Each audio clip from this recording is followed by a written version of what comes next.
Ambassador Haley, you've done such an extraordinary job of being the calm, reasoned voice of strong principles, really that has reached both Democrats and Republicans. And we can't ignore, as strong as we've tried to be bipartisan over the years, and it used to be that the Iran file was one of the most bipartisan areas of foreign policy. Brian remembers that, Norman remembers that. Regrettably, and it's not through direct fault of anyone, the Joint Comprehensive Plan of Action, you had to choose. You were either for it or against it, and that created and cleaved political divisions. Do you think it's possible, considering that Elliot Engel and Mike McCall recently drafted a letter on the arms embargo that was signed by all, many members of the House of Representatives, is it possible for the Iran issue to become more bipartisan, perhaps after the election? And what would you say to your friends across the aisle as they invoke their own concepts and policy regarding Iran?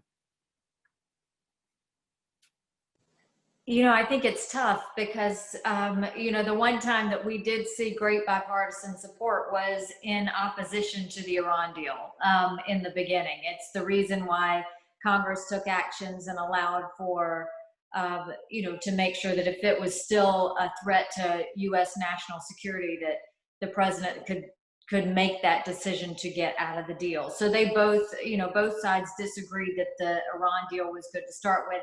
It's unfortunate that we're starting to see Menendez and Cardin and all of those suddenly now oppose us going into the snapback sanctions and opposing us on that front. So it's hard to see that we're going to get back to that bipartisan support. I think, you know, the more we move away from the Iran deal, the more that we push our allies. It seems like the Democrats are going to be, you know, more upset about that. But I think that what you're going to see is even after the election, we have to figure out a way to deal with Iran. They're not going to go away. You know, we look at China as being a really big threat. It's a different kind of threat. You know, they do it very much by way of, you know, whether it's trade or whether it's through cyber attacks or some other things.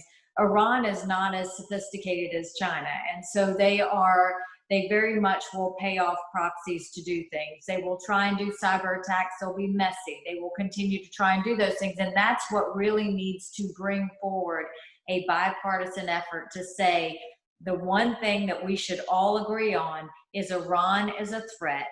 They're not going to go away. And we've got to do anything and everything to stop them from gaining any revenue that's going to allow them to build up their nuclear production or allow them to buy arms. We've got to make sure that we look at their human rights record, we look at their ballistic missile testing, we look at their support of terrorism, all of those things. We have to keep the pressure on them, and we can overcome what's happening at the UN, because no one thinks that Iran is a good actor at the UN. That's the thing, is none of them think that they're actually doing what they want to. It's just they're working out of fear of not knowing what's happened.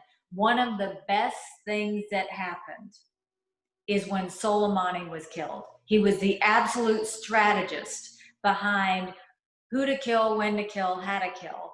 And the idea that he was done away with really left the Ayatollah flat-footed, left their strategy somewhat in limbo. And we have to seize on this time to continue to weaken them through the snapback, continue to weaken them through making sure that we don't allow oil to move, continue to weaken them by strengthening our relationship with our Arab partners in the region.